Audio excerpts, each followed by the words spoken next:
You know that sound? It is the Unfiltered Band. Means another episode of Unfiltered coming your way here and now. Unofficially or officially, this will be episode number 102, 2022 Mets season. The end. You can begin and jump on the Unfiltered Revolution at Casey Stern on Twitter, where if you're with us live, you're watching now, you could jump in the bio, get in the YouTube channel, get all the videos and all the interviews and all the analysis, including throughout the course of the postseason. Did one today with Mark Bowman, my buddy, previewing the Braves-Phillies series. We'll have all sorts of stuff daily along the way. You could also catch all of our old interviews and lots of fun conversations with the likes of Dusty Baker and Buck Martinez and John Gibbons and Matt Holliday, among many, many others. This, I don't know how long this is going to be. The last out, if you're with us on Apple and Spotify on the podcast, literally just occurred not even 2 minutes ago. One hit. I scribbled down a bunch of notes. I don't know how many of these I'll get to. One hit. One hit. One.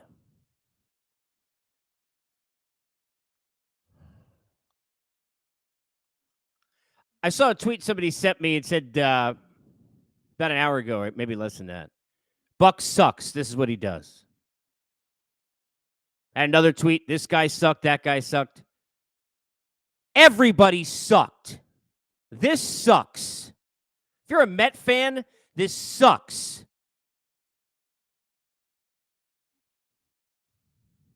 One hit.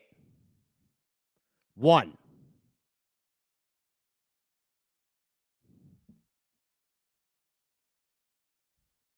You can make all the excuses that you want. And let me just start here by, as I figure out how I best want to try and assess, because normally you sit there and you try and do a show like this, you kind of map. The only map I got is I'm going to Unfiltered, as this show is titled, let this out to you the way I'm feeling it. And if you don't like it, go ahead, grab a number. I don't really care. But I want to start here before I even get into this. Because there's going to be some ripping. There's going to be sending off free agents, telling them not to come back. There'll be all kinds of real shit. But I want to start here with this note I wrote that I want to address the Met fan base, some of you, first. Met fans who are sitting there and even in their Twitter handles pretend they're Met fans who are proud that somehow they called, the team was always going to choke. They're chokers. They've been choking. They were choking in August. They were choking in September. They choked every series. They suck. This sucks. That sucks. We're going to suck. We're going to shit. What the hell are you rooting for the team for? One of the things I wrote down here was, I'm tired of the Met fan base being made fun of by everyone else. Do you know why the Met fan base gets made fun of as a whole by everyone else? And trust me, I've been covering the game almost 20 years. I've been around a while. I've covered this sport. I did over a decade worth of World Series straight. I've been around people in the game who cover it, and they make fun of you. It is quite possibly the most made fun of fan base in all of sports. Why? Because of people like that. People who are enjoying. Somebody sent me a tweet. Are you going to go ahead and be positive? Just because I didn't say that they wasted my summer, or that everybody stunk up the joint in August so we shouldn't even pay attention, or that September they proved that they're just a horseshit team, not what really happened, which is that the Atlanta Braves were way better than they were. They choked away opportunities and teams against the Cubs. You're damn right they did. But they won 101 games. So I try to be rational, as all Met fans attempt to be, but you get made fun of in this fan base because you got a loser mentality and you act like it, half of you. Grow the hell up. You're like, you happy? Oh, yeah. Oh, great. We sucked. Oh, that's great. I mean, what is the point of being a fan if that's who you are? If you can't get into it, after a win, at least yesterday, where you got a chance to go win a series and go play the Dodgers, what the hell are you doing this for? Let me tell you something. I root for some crappy teams. I root for the Knicks my whole life. The Islanders my whole life. The problem isn't in this case about who was right or wrong. You know what the problem is?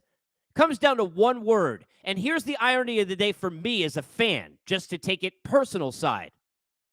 I woke up in the morning, watched a giant football team I root for with Daniel Jones, who's not the greatest quarterback on earth, clearly, not even a great quarterback, but that dude's got balls.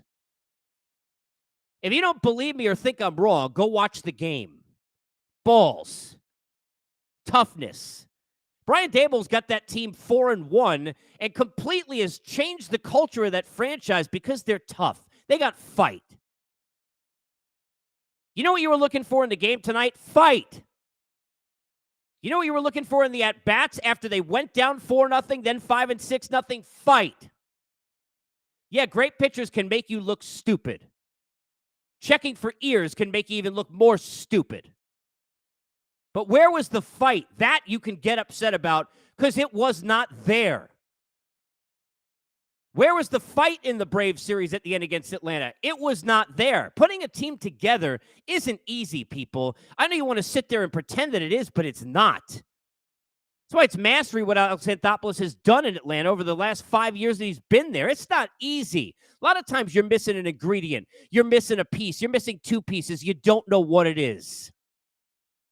I remember sitting there after the Red Sox were great. Then they had, what was it, the chicken and beer. I was like, how did we get bad? What did we need? First two moves of that next offseason were my guy Johnny Gomes and Rossi because they knew this is what we need to do to fix it.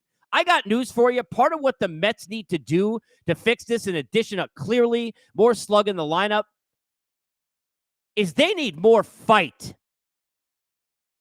That is what they didn't have when it mattered. Nothing pissed me off about this game more than, ironically, and it's my fault. I hadn't heard it. He must have said it in the presser they did yesterday, the day before the start. So I didn't hear it from Chris Bassett. And I am the last guy, if you listen to me, because I try and be, look, I'm real upfront and honest, but I'm kind of rational too. It's an odd pitch mix. I'm the last guy that says, fire this guy randomly. The only manager I ever said all my years on the radio on the air, goes to anybody who listened to me all those years, that I fired a manager and said it would have changed the season is if Matt Williams would have been fired when he should have, and he's a nice guy, by the Nationals, you wouldn't have had Daniel Murphy. That story would have never happened. I'm not that guy. But when I saw Chris Bassett, after watching him look like he pitched scared against Atlanta and look like he pitched scared again tonight, you can't, if PitchCom is affecting you, do you know why you sit there and you have teams that go through all kinds of crazy things as they get you ready for a season and they put you through, I'll use his word, a gauntlet? Because they want to know, it's like Herb Brooks said in Miracle, if you can't deal with me giving this shit to you, how the hell are you going to go win out there? If you can't handle PitchCom in your own stadium is too loud, and you're throwing a temper tantrum on the field because you can't handle it, and you're all of a sudden out of whack, I would have stepped out too. They're probably more shocked than anything that it was that much getting to him. It's in your own park. You're not even on the road, dude. And I like Chris Bassett. Love what he's done all year. But I'm going to give it to you real. Nothing pissed me off more tonight than seeing that guy sit there and go back if you missed it and you taped the game, go watch it. Go watch the pregame press conference. They should blare this everywhere because he ain't coming back. Facts, Jack. Gone. It is a real thing of whether or not you could handle playing in New York or pitching in New York. That is a real thing. We've seen it be real. It's not just New York, in other big cities. I often reference, just to use a different one because it's not just about the Mets, Carl Crawford, a tremendous player, terrific guy. Went from Tampa Bay to Boston, and forget about a bugaboo, it's like he couldn't play anymore. This is a real thing. You got to have, and it's not the same kind of personality all the time. Some guys could just, it doesn't affect them. They're not fazed by anything. Other guys, obviously, can get jacked up and enjoy and embrace all the energy. It'd be the way Al Leiter was, who's obviously from the area. It could be all different. You're not one type of personality, but you got to embrace a moment, not be afraid of it. You got to get excited about it. When you're sitting there saying, hey, I'm proud of myself because nowhere in the world is tougher to play than New York. I've learned that it's as hard as everybody says. It's the toughest city to play in. All them getting on you and all the booing and everything else. And this is almost a direct quote. I'm not kidding. This is shit before the game of game 3. This is what you're thinking? That's when you beat yourself on the plane. That's when you beat yourself in the limo or the bus or wherever the hell you got to the damn park before you walked out on that field. Fact. So the Twins can't beat the Yankees. Fact. This guy's saying it's a gauntlet. I'm proud of myself that I've been able to stomach it or whatever the hell he said. Are you kidding me? Are you shitting me? I want to hear a guy who says, I'm eating it up. Starling Marte, now look, that dude's hurt. Any question? That dude's eating up every moment of being in this kind of a market? You have to be that way.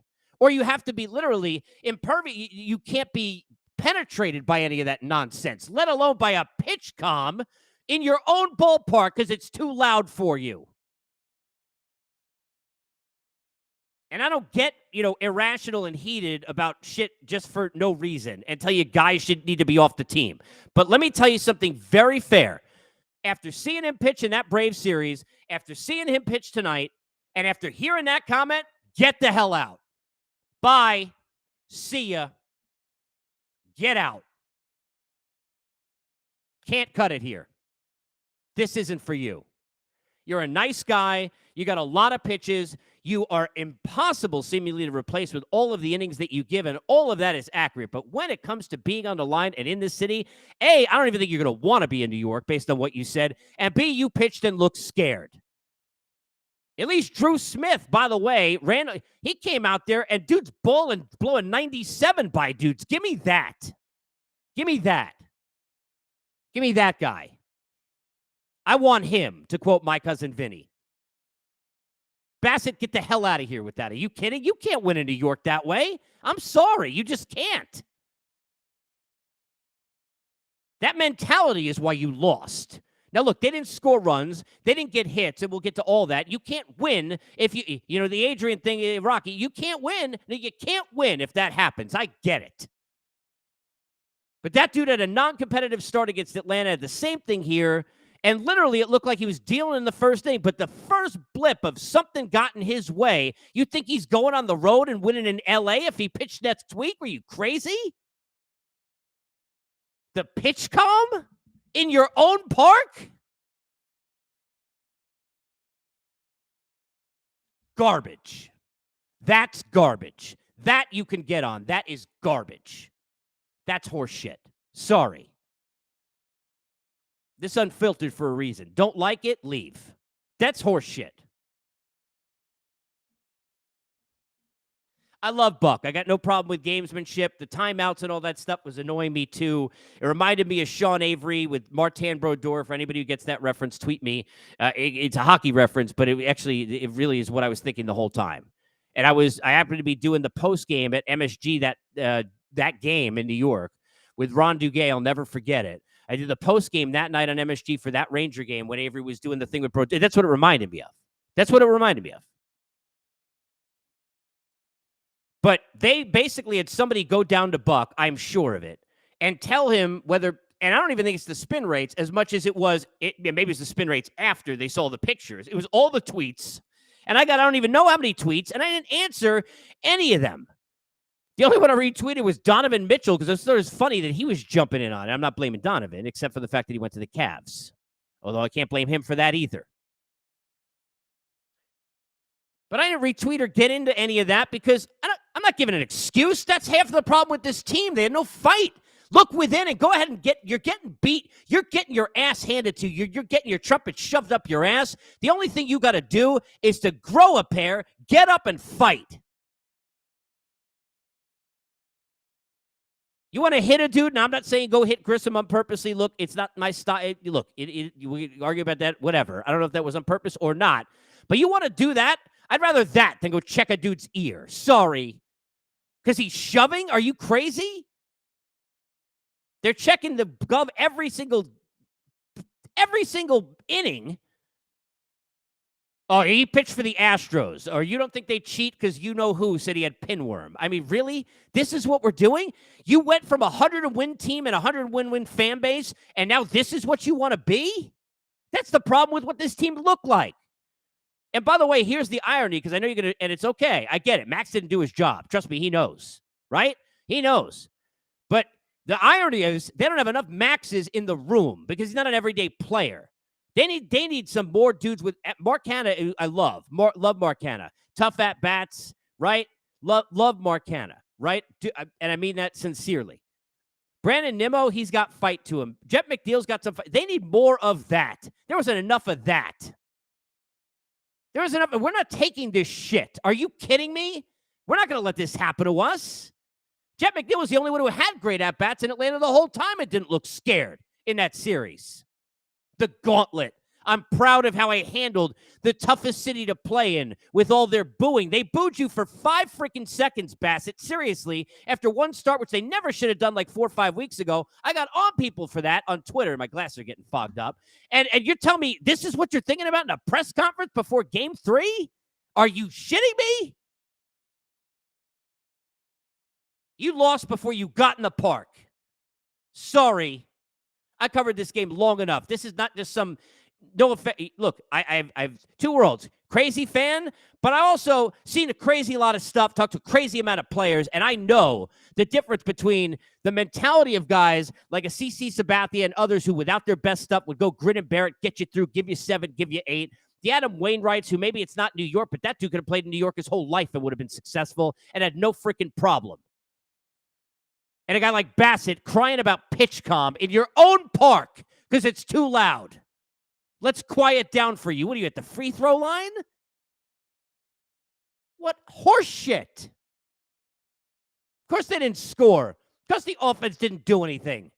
But it's a big deal when you go down early. It's a big deal when you're walking 2 hitters in a second inning where you look great in the first and all of a sudden you had a pitch calm issue. Now you walk 2 dudes. Kind of a big problem. It is absolutely garbage. 1 hit is garbage.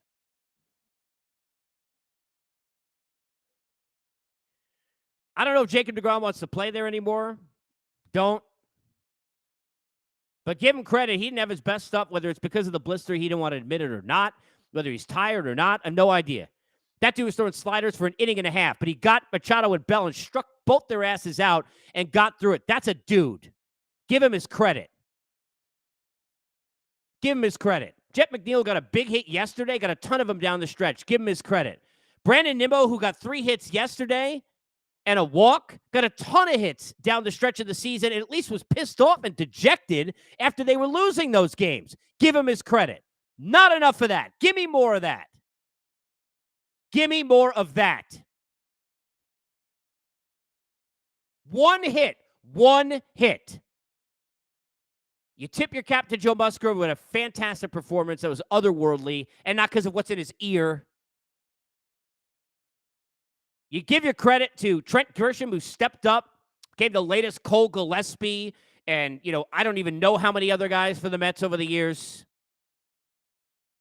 You give your credit to Manny and Soto and Bell, who all had good ABs when they had to in this series. Give credit to Austin Nola, who had a brilliant at-bat earlier in this game. What the hell are you throwing him a breaking ball for? I have no idea. Maybe if Bassett could hear, he would have known what pitch to throw.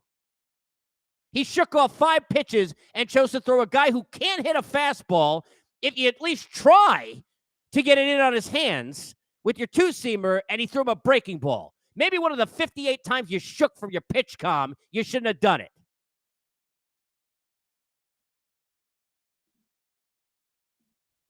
I'm sick of people poking fun at this fan base, and that is the part that drives me the craziest, is that fans will sit here and they'll be proud. Oh, I was right.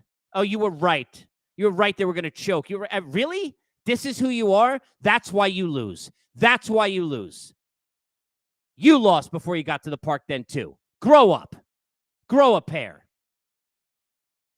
You got to lick your wounds, make the right moves in the offseason, and you got to get better. You got to hope this is your 1995 for the Yankees run of 90. I'm saying they're going to win 4 World Series, but trying to go ahead and say, okay, as just an example of on the eve of and disappointing, but we were close. And you go make the moves and you get the dudes that push you over the edge because you got the goddamn money to do it, and you just do it.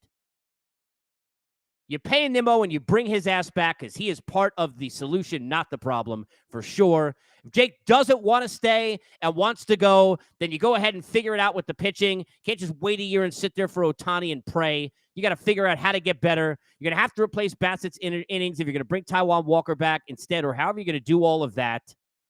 Got to get more in the bullpen, which they should have gotten when they decided Darren Ruff was the guy they get, and he looked like a better eighth inning guy than a hitter. We'll see what you get out of Alvarez. But at the end of the day, you got to use this. You got to have this loss hurt you. You got to have it crush you. You got to have it kill you. And then you got to have it build you. Then you got to have it burn inside you. And then you got to go get your asses out there and make it right next year. I'll see you for the rest of the postseason on Unfiltered. As far as the Mets are concerned, I got nothing left to say.